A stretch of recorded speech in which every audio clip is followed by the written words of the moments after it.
Hello friends नमस्कार मु सुब्रत कुमार आपण सब सुब्रत एक्सप्रेस को स्वागत करछि। आशा करछि आपण बहुत भल थे।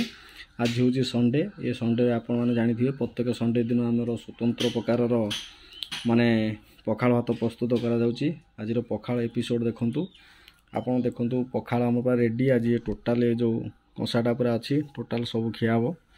आ देखु एपटे आमर अंडा पिठो देखु कराई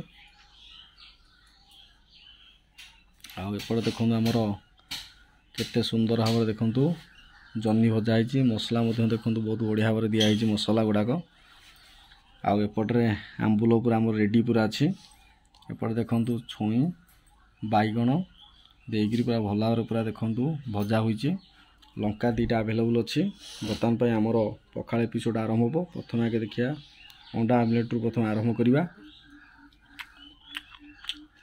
पूरा एक नंबर हो पूरा बहुत बढ़िया।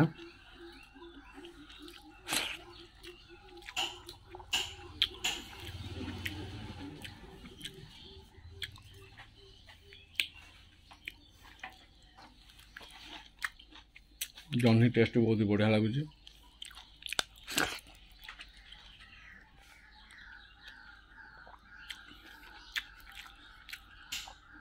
संडे दिन टे खुशी जाऊँ आमर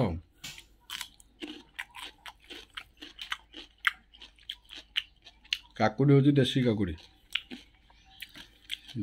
आमर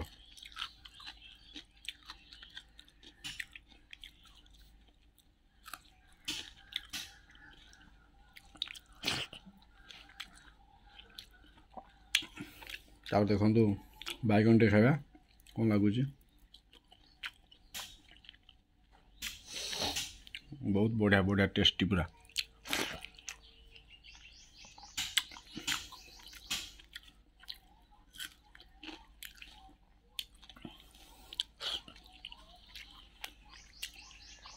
पखाल टोटाल मुझे एकाटिया ही खाईदेवी आज रविवार आज खाईदेला पूरा शांति पूरा निद लगे। आज रेस्ट कर 4 घंटा देखो आज आइटम है 1 2 3 4 5 प्रकार आइटम आज भल भल आइटम आज हो। विशेष करके 5टा दिन रही आंबुल तो जानी थे टेस्ट तो आउ कह पड़ोनी।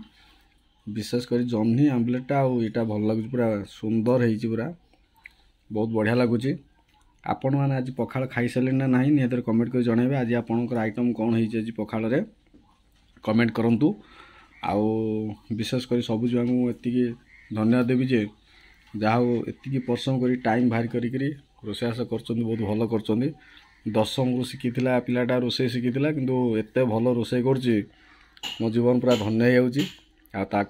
भगवान डाकुची दीर्घायु हो से पिलाटा।